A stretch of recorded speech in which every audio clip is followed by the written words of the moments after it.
Hello guys, എല്ലാവർക്കും എൻ്റെ പുതിയ വീഡിയോയിലോട്ട് സ്വാഗതം. അപ്പോൾ നമ്മൾ ഇന്നത്തെ വീഡിയോയിലൂടെ നോക്കാൻ പോകുന്നത് അവഞ്ചേഴ്സ് ഡൂംസ്ഡേയുടെ ട്രെയിലർ ഇറങ്ങിയപ്പോൾ തൊട്ട് എല്ലാവർക്കും ഉള്ളൊരു സംശയമാണ് ഈ സിനിമയിൽ ആരെങ്കിലും മരിക്കുമോ എന്നുള്ളത്. അപ്പം അതിനെക്കുറിച്ചുള്ള കുറേ ഫാൻ തിയറീസും കുറേ ലീക്സും പുറത്ത് വന്നിട്ടുണ്ട്. അപ്പോൾ നമുക്ക് ഇന്നത്തെ വീഡിയോയിലൂടെ അതൊന്ന് ചർച്ച ചെയ്യാം. അതിനു മുമ്പ് ഞാൻ അവഞ്ചേഴ്സ് ഡൂംസ്ഡേയുടെ ട്രെയിലർ ബ്രേക്ക് ഡൗൺ ചെയ്തിട്ടുണ്ട്. അത് കാണാത്തവരുണ്ടെങ്കിൽ ഒന്ന് ചെക്കൗട്ട് ചെയ്ത് നോക്കുക. മാർവല് വലിയ ഇവന്റുകളിലെല്ലാം പ്രേക്ഷകരെ ഞെട്ടിക്കാൻ പ്രധാന കഥാപാത്രങ്ങളുടെ മരണങ്ങൾ ഉപയോഗിച്ചിട്ടുള്ള ചരിത്രമുണ്ട്. ഇൻഫിനിറ്റി വാർ, എൻ ഗെയിം എന്നിവ അതിന് മികച്ച ഉദാഹരണങ്ങളാണ്. അപ്പോൾ ഇന്നത്തെ വീഡിയോയിൽ നമ്മൾ സംസാരിക്കുന്നത് സ്ഥിരീകരിച്ച വിവരങ്ങളൊന്നുമല്ല, ട്രെയിലറിലെ സൂചനകളും MCUവിന്റെ നിലവിലെ സാഹചര്യം, കോമിക്സ്, ഫാൻ തിയറികൾ എന്നിവയുള്ള അടിസ്ഥാനമായിട്ടുള്ള സാധ്യതകളാണ് നമ്മൾ ഇന്നത്തെ ചർച്ച ചെയ്യാൻ പോകുന്നത്. അപ്പോൾ വീഡിയോ ഇൻട്രസ്റ്റിംഗ് ആണെന്ന് വിചാരിക്കുന്നു. അവസാനം വരെ കാണാൻ ശ്രമിക്കുക. ഒന്നാമത്തെ ആളെന്ന് പറയുന്നത് തോറാണ്. തോർ എന്നുള്ള പേര് കേൾക്കുമ്പോൾ മിക്കവരും ഞെട്ടും. പക്ഷെ അതിനുള്ളൊരു കാരണമുണ്ട് ഗേസ്.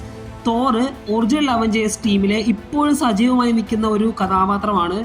പല ആരാധകരും പറയുന്ന ഒരു തിയറി എന്ന് വെച്ചാൽ ഡൂംസ്ഡേ അല്ലെങ്കിൽ സീക്രട്ട് വാർസിൽ തോറിനൊരു വലിയ ത്യാഗം ഉണ്ടാകുമെന്നാണ് പല ആരാധകരും പറയുന്നത്. അതിന് കാരണം എന്താണെന്ന് വെച്ചാൽ തോറിൻ്റെ കഥാപാത്രത്തിന് ഇതിനോടകം തന്നെ വലിയൊരു യാത്ര MCUവിൽ ലഭിച്ചിട്ടുണ്ട്. അപ്പോൾ ഇനി പുതിയ തലമുറയിലുള്ള ഹീറോസുകൾക്ക് കൂടുതൽ പ്രാധാന്യം നൽകാൻ മാർവൽ ആഗ്രഹിച്ചാൽ തോറിൻ്റെ ഒരു കഥ ഒരു വികാര നിർഭരമായ രീതിയിൽ അവസാനിപ്പിക്കാൻ സാധ്യത ഉണ്ടെന്നാണ് ചിലരുടെ വിലയിരുത്തൽ. എനിക്കും അങ്ങനെയാണ് തോന്നുന്നത്. കാരണം തോറിന് നല്ലൊരു ജേർണി നമുക്ക് MCUവിൽ കണ്ടു കഴിഞ്ഞു. സോ തോറ് മരിക്കാനുള്ള ചാൻസ് ഉണ്ട്. ഡൂംസ്ഡേയിൽ മരിക്കുമെന്നല്ല, ചിലപ്പോൾ സീക്രട്ട് വാർസിൽ മരിക്കാനുള്ള ചാൻസ് വളരെ കൂടുതലാണ്. നമ്മുടെ രണ്ടാമത്തെ ആളെന്ന് പറയുന്നത് ലോക്കിയാണ്. ഈ ലിസ്റ്റിൽ തന്നെ ഏറ്റവും കൂടുതൽ മരിക്കാൻ ചാൻസ് ഞാൻ കാണുന്നത് ലോക്കി തന്നെയാണ്.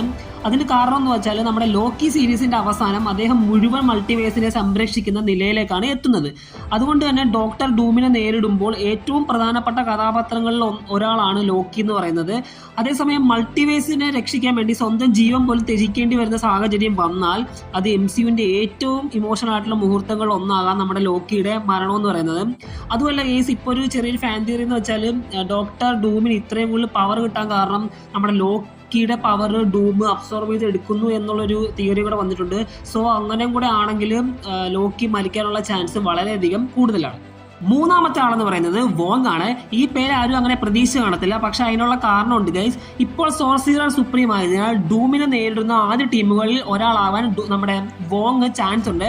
മാജിക്കിനെ അടിസ്ഥാനമാക്കിയുള്ള യുദ്ധത്തിൽ വോങ് വലിയ റിസ്ക് എടുക്കേണ്ടി വന്നാൽ അദ്ദേഹത്തിന്റെ കഥാപാത്രത്തിനും അപകട സാധ്യത ഉണ്ടെന്നാണ് ചില ഫാൻ തിയറികൾ പറയുന്നത്. പിന്നെ ഈ ഒരു പേര് വരുമ്പോൾ നിങ്ങൾ എല്ലാവരും ചിന്തിക്കുന്ന ഒരു പേരും കൂടിയാണ് ഡോക്ടർ സ്ട്രേഞ്ച് എന്നുള്ളത്. പുള്ളിനെ നമ്മുടെ ട്രെയിലറിൽ പോലും കാണിച്ചിട്ടില്ല. അതിനുള്ള കാരണം എന്ന് പറയുന്നത് ഡോക്ടർ സ്ട്രേഞ്ച് ഓഫ് മൾട്ടിവേഴ്സ് ആണ് സിനിമയിൽ പുള്ളി അവസാനം ഒരു ഡാർക്ക് ഡയമെൻഷനിലോട്ട് വേറൊരു ഡയമെൻഷനിലോട്ട് പോകുന്നുണ്ട്. അത് അവിടെ പോയിട്ട് പുള്ളി ഇതുവരെ തിരിച്ചു വന്നിട്ടില്ല. അതുകൊണ്ടാണ് നമുക്ക് ഡോക്ടർ സ്ട്രേഞ്ചിന്റെ ട്രെയിലറിൽ കാണാൻ പറ്റാത്തത്. സോ ഇതാണ് അതിൻ്റെ ഒരു ഉത്തരവെന്ന് പറയുന്നത്. നാലാമത്തെ പേരെന്ന് പറയുന്നത് ആൻമാൻ ആണ്. ലോക്കിക്ക് ശേഷം ഏറ്റവും കൂടുതൽ മരിക്കാൻ ചാൻസ് ഉള്ള ഒരു ക്യാരക്ടറാണ് ആൻമാൻ എന്ന് പറയുന്നത്. അതിനുള്ള കാരണം എന്ന് വെച്ചാൽ ക്വാണ്ടം മേനിയ എന്ന് പറഞ്ഞ സിനിമയ്ക്ക് ശേഷം അദ്ദേഹത്തിന്റെ കഥയിൽ വലിയൊരു മാറ്റം പ്രതീക്ഷിച്ചിരുന്നുവെങ്കിലും അത് സംഭവിച്ചില്ല. അതുകൊണ്ട് ഡൂംസ്ഡേയിൽ സ്കോട്ട് ലാങ്ങിന് ഒരു വലിയ ത്യാഗം നൽകാൻ മാർവൽ ശ്രമിക്കുമോ എന്ന് ചർച്ചകൾ ആരാധകർക്കിടയിലുണ്ട്. പ്രത്യേകിച്ച് കുടുംബത്തെ രക്ഷിക്കാൻ അദ്ദേഹം എന്തും ചെയ്യാൻ തയ്യാറാകുന്ന ഒരാളാണ് നമ്മുടെ സ്കോട്ട് ലാങ് എന്ന് പറയുന്നത്. സോ പുള്ളി മരിക്കാനുള്ള ഹൈ ചാൻസ് ആണ് ഞാൻ കാണുന്നത്. പിന്നെയുള്ളൊരു സാധ്യത എന്ന് പറയുന്നത് മാർവൽ ഇപ്പോൾ പുതിയ അവഞ്ചേഴ്സിനെ രൂപീകരിക്കുന്ന ഒരു ഘട്ടത്തിലാണല്ലോ. അതുകൊണ്ട് തന്നെ പുതിയ ടീമിൽ ഒരു പ്രധാന കഥാപാത്രത്തെ ഡോക്ടർ ഡൂമിനെ ശക്തി കാണിക്കാൻ വേണ്ടി ഉപയോഗിക്കുമോ എന്നൊരു ആരാധകർക്കിടയിൽ ഒരു സംശയമുണ്ട്. ഇത് കോമിക്സിലും പലപ്പോഴും ഉപയോഗിച്ചിട്ടുള്ള ഒരു രീതിയാണ്.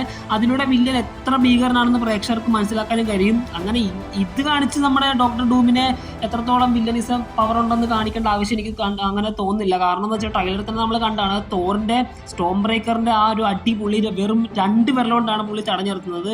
സോ ഇങ്ങനെ ചെയ്യുമെന്ന് എനിക്ക് തോന്നുന്നില്ല. പക്ഷെ നമുക്ക് പടം കണ്ടു കഴിഞ്ഞ് നോക്കാം. ഇനി നമുക്ക് നമ്മുടെ ഡോക്ടർ ഡൂം എത്ര വലിയ ഭീഷണിയാണെന്ന് നോക്കാം. ഡോക്ടർ ഡൂം എന്ന് പറയുന്ന ഒരു സാധാരണ വില്ലനെ അല്ല.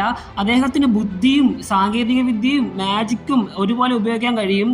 അതിനാൽ അവഞ്ചേഴ്സിനെ തോൽപ്പിക്കാൻ മാത്രമല്ല വലിയ നഷ്ടം ഉണ്ടാക്കാനും അദ്ദേഹത്തിന് കഴിയും. അതുകൊണ്ടാണ് ഈ സിനിമയിൽ വലിയൊരു മരണം സംഭവിക്കുമെന്ന പ്രതീക്ഷ ആരാധകർക്കിടയിൽ ശക്തമാകുന്നത്. സോ എനിക്ക് തോന്നുന്നു ഗൈസ്, ഒരാള് പടവാകാൻ നല്ല ചാൻസ് ഉണ്ട്. അവഞ്ചേഴ്സ് ഡൂംസ്ഡേയിൽ അല്ലെങ്കിൽ സീക്രട്ട് വാർസിൽ ഒരാൾ മരിക്കാനുള്ള ചാൻസ് ആണ് ഞാൻ കാണുന്നത്. അപ്പം നോക്കാം, നമുക്ക് പടം കണ്ടു കഴിഞ്ഞാൽ ഇതൊക്കെ പറയാൻ പറ്റുള്ളൂ. ഗൈസ്, അപ്പോൾ ഞാൻ ഈ വീഡിയോയിലുള്ള പറഞ്ഞ കാര്യങ്ങളൊന്നും ഒഫീഷ്യലി കൺഫേംഡ് ആയിട്ടുള്ള കാര്യങ്ങളൊന്നുമല്ല.